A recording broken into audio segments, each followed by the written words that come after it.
Di awal film kita akan melihat potret sebuah keluarga bahagia. Sang ayah yang baru saja pulang dari perjalanan bisnisnya tampak disambut hangat oleh 4 anaknya. Anak pertama bernama Christopher, anak kedua bernama Katie, sedangkan yang terakhir adalah si kembar Corey dan Carrie. Tak lama kemudian, istri cantiknya yang bernama Corinne bergabung. Untuk melengkapi kebahagiaan itu, sang ayah memberikan oleh-oleh untuk mereka. Sayangnya kebersamaan mereka tak berlangsung lama, sebab sang ayah bercerita jika dirinya baru mendapatkan promosi jabatan. Artinya, ia akan pergi dan meninggalkan keluarganya lagi untuk sementara waktu. Hal itu langsung membuat Katie menjadi sedih. Untuk menghiburnya, ayahnya pun memberinya sebuah cincin. Adegan kemudian memperlihatkan Corinne dan anak-anaknya yang tengah menyiapkan pesta kejutan untuk merayakan ulang tahun sekaligus kepulangan si ayah. Ketika terdengar suara seseorang dari luar, semua orang sontak bersembunyi. Sayangnya, di luar dugaan, orang yang baru datang itu bukanlah sang ayah, melainkan seorang polisi. Yang tak kalah mengagetkan, polisi itu mengabarkan bahwa sang ayah telah meninggal dalam sebuah kecelakaan. Disinilah awal keterpurukan keluarga itu.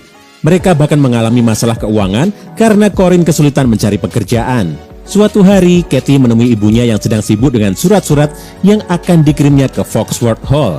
Keduanya terlihat obrolan singkat, hingga Corinne mengatakan bahwa tak semua ibu mencintai anaknya. Katie kebingungan dengan maksud sang ibu, tapi tak berani bertanya lebih jauh. Surat yang tempo lalu dikirimkan Corinne akhirnya mendapat balasan. Ia pun menjelaskan kepada Katie dan Christopher bahwa rumah mereka akan disita oleh bank, sehingga mereka harus pindah ke rumah nenek mereka di Virginia. Keduanya terkejut karena sepengetahuan mereka tak mempunyai keluarga lain. Corinne pun menjelaskan jika mereka masih memiliki nenek dan kakek yang sangat kaya. Meski awalnya keberatan, Katie dan Christopher pun menyetujui keputusan sang ibu. Malamnya mereka berangkat dengan menggunakan kereta. Di sini Katie mulai merasakan keanehan karena tak satupun orang datang menjemput mereka. Akhirnya, mereka pun berjalan kaki hingga tiba di sebuah rumah besar dengan sebuah papan bertuliskan Foxworth Hall di pintu depan. Di sana mereka disambut dingin oleh perempuan tua bernama Olivia Foxworth yang tak lain adalah sang nenek. Keanehan semakin terasa ketika Olivia menempatkan keempat cucunya itu di dalam satu kamar yang kotor dan dingin. Olivia bahkan mengatakan hal buruk pada mereka. Sebelum pergi, Olivia memperingatkan bahwa ia akan mengunci pintu kamar sehingga keempat cucunya tak bisa pergi dari sana. Saat Olivia tak ada di sana, Corinne menceritakan tentang rencananya kepada Katie dan Christopher. Ia akan berusaha memperbaiki hubungannya dengan sang ayah. Dengan begitu, ia akan mendapat warisan sehingga mereka bisa hidup kaya raya seperti sedia kala. Pembicaraan mereka terputus ketika Olivia muncul secara tiba-tiba. Wanita tua itu datang untuk mengambil cincin milik Katie secara paksa. Paginya, Olivia mengantar makanan serta membacakan peraturan pada keempat cucunya. Ia juga menunjukkan sebuah loteng yang bisa mereka gunakan untuk bermain. Ketika Corinne datang berkunjung, terjadi keributan kecil di mana si kecil Carrie berteriak kesal karena tak ingin tinggal di sana. Teriakannya sontak memicu kedatangan Olivia yang langsung memarahi mereka. Ia juga meminta Corinne untuk membuka pakaiannya. Betapa terkejutnya keempat anak itu ketika melihat punggung sang ibu dipenuhi luka cambukan. Esoknya, Corinne datang dengan membawakan peralatan yang bisa mereka gunakan untuk membuat taman buatan. Katie menanyakan tentang kata-kata buruk neneknya tempo hari. Corinne lantas menjelaskan bahwa nenek mereka cemburu pada hubungan spesial Corinne dengan sang ayah yang sudah melebihi hubungan putri dan ayah pada umumnya. Selain itu, pernikahan Corinne dengan mendiang suaminya ternyata tidak direstui lantaran mendiang suaminya adalah pamannya sendiri. Hari-hari berikutnya dijalani anak-anak itu dengan membuat taman di loteng dengan bunga-bunga palsu. Dan setelah sebulan menghilang, akhirnya Corinne datang berkunjung sambil membawa hadiah. Katie yang terlanjur kesal dengan sang ibu lantas terlibat perselisihan dengannya. Corinne pun akhirnya mengatakan alasannya mengurung keempat anaknya di sana. Rupanya, ayahnya hanya mau memaafkannya jika Corinne belum memiliki anak. Anak-anak itu kembali melewati hari dengan penuh kemandirian. Bahkan saat Corinne sakit dan Natal telah tiba, mereka harus melaluinya tanpa sang ibu. Mereka juga sempat membuat kartu ucapan untuk sang nenek dengan harapan sang nenek akan membiarkan mereka keluar. Namun, ternyata Olivia tak menyambut baik hadiah itu. Untungnya kekecewaan mereka sedikit terbayar karena kedatangan Corinne. Ia membawakan hadiah Natal dan memberitahu jika akan ada pesta di sana. Katie pun meminta untuk diizinkan hadir dan berjanji akan bersembunyi sepanjang acara. Setelah menimbang beberapa saat, Corinne pun mengizinkan. Di pesta itulah kita diperlihatkan hubungan Corin dan ayahnya yang sudah di luar batas. Selain itu, Corin rupanya juga menjalin hubungan dengan Mr. Winslow. Kemesraan keduanya bahkan sempat dilihat oleh Katie dan Christopher. Christopher lalu meminta Katie kembali duluan, sedangkan ia memeriksa kamar sang ibu. Saat masuk ke sana, Christopher melihat betapa indahnya kamar itu. Karena Christopher terlambat kembali, Corin pun sempat marah bahkan menampar pipinya. Untungnya, esoknya Corin segera meminta maaf. Corin juga menjelaskan bahwa ia sedang berusaha mendekati Mr. Winslow yang tak lain adalah pengacara ayahnya. Hal itu dilakukannya supaya semakin mudah mendapatkan warisan. Suatu hari saat genap 1 tahun anak-anak itu berada di loteng, Katie memergoki Christopher sedang membaca majalah dewasa. Walau terlihat sedikit penasaran, Katie tak bertanya banyak dan memilih pergi. Suatu ketika, Katie tengah mencoba beberapa pemberian ibunya ketika pintu tiba-tiba terbuka. Christopher sontak terkejut melihat penampilan adiknya itu. Ia bahkan tak bisa berkata-kata. Naas, sebelum Katie sempat memakai bajunya kembali, Olivia datang dan menuduh mereka telah melakukan hal yang tak senonoh.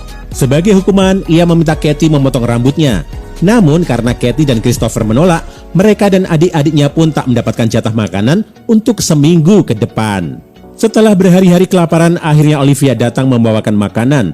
Namun secara diam-diam, Olivia ternyata mengoleskan tar pada rambut Katie saat dirinya tertidur. Christopher pun membantu Katie membersihkan rambutnya di batap. Saat itu, Christopher sudah terlihat menaruh hati pada adiknya yang hanya mengenakan pakaian tipis.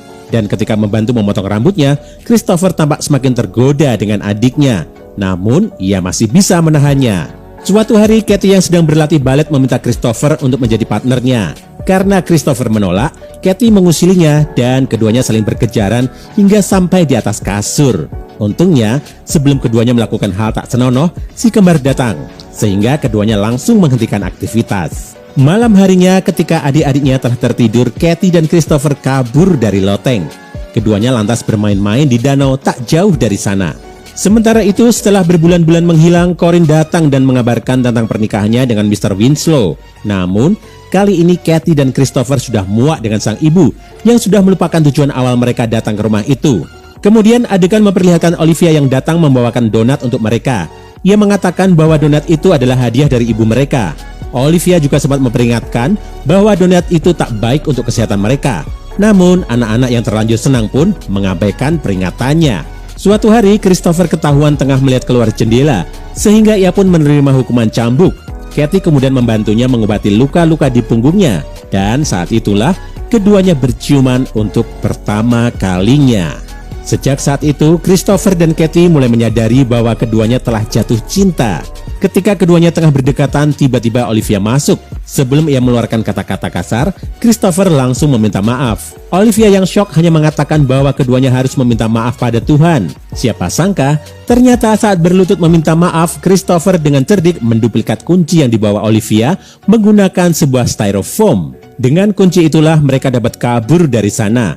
Namun sebelum kabur, mereka terlebih dulu mencuri uang dari kamar sang ibu. Saat tengah mencuri, Katie sempat terpukau dengan sebuah buku tentang seks yang ditemukannya. Katie yang mulai puber pun sepertinya terpengaruh dengan buku itu. Terbukti pada pencurian berikutnya, ia menyempatkan diri mencium bibir Mr. Winslow yang sedang tidur. Dan ternyata, Mr. Winslow yang setengah sadar mengetahui hal itu. Ia pun bercerita pada Corin bahwa ia bermimpi dicium oleh gadis muda yang mirip dengannya. Corin sedikit terkejut dan sepertinya ia mengetahui kalau Katie lah yang melakukannya. Tampaknya ia takut jika apa yang dilakukannya pada ibunya juga akan dilakukan Katie padanya. Kejadian itu membuat Christopher marah besar pada Katie. Namun Katie menenangkannya dengan memberinya ciuman. Hubungan itu ternyata berlanjut hingga di atas kasur. Dan lagi-lagi Carrie datang seraya mengatakan bahwa kembarannya sakit. Saat Corin dan Olivia datang, Katie sempat terlibat perselisihan dengan ibunya itu. Olivia pun menengahi dengan mengatakan bahwa Cory harus dibawa ke rumah sakit. Sayangnya, nyawanya tak bisa diselamatkan. Katie dan Christopher pun sudah tak tahan lagi. Keduanya berencana kabur sesegera mungkin. Oleh karena itu, mereka pun kembali melakukan pencurian. Namun, kamar sang ibu telah kosong. Hanya ada foto mendiang ayah mereka beserta kalung dan cincin peninggalannya. Dari pembicaraan dua pelayan yang didengar oleh Christopher, ia mendapatkan fakta bahwa ternyata kakek mereka telah meninggal sejak 7 bulan lalu. Selain itu, keduanya juga sempat mengatakan bahwa Olivia sering membawa racun ke loteng. Mendengar hal itu, Christopher pun langsung kembali ke kamar. Dan apa yang didengarnya ternyata benar. Donat mereka telah dilumuri racun. Pasalnya, tikus peliharaan Cory juga ikut mati setelah menelan donat itu. Tak lama kemudian Olivia datang. Christopher berusaha menahannya sementara Kathy dan Carrie kabur menuju loteng. Namun, Olivia berhasil menangkap kaki Carrie. Beruntung Christopher segera datang dan menutup pintu serta mematikan lampu. Ternyata neneknya itu takut dengan kegelapan. Sebelum ketiganya pergi, Olivia mengatakan bahwa orang yang memberi mereka racun sebenarnya adalah ibu mereka sendiri. Ternyata ucapan Corin dahulu benar, tidak semua ibu mencintai anaknya. Begitu juga dengan Corin yang malah ingin membunuh anaknya sendiri.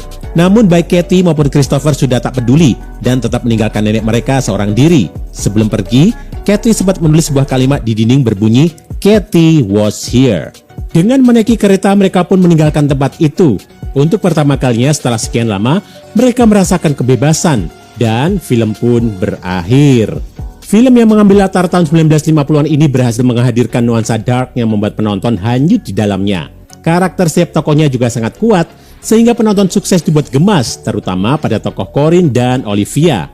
Film ini juga memberi pesan pada setiap orang tua untuk lebih berhati-hati dalam bertindak, sebab apa yang ditanam, itulah yang akan dituai. Nah, itu tadi gengs, alur film untuk hari ini.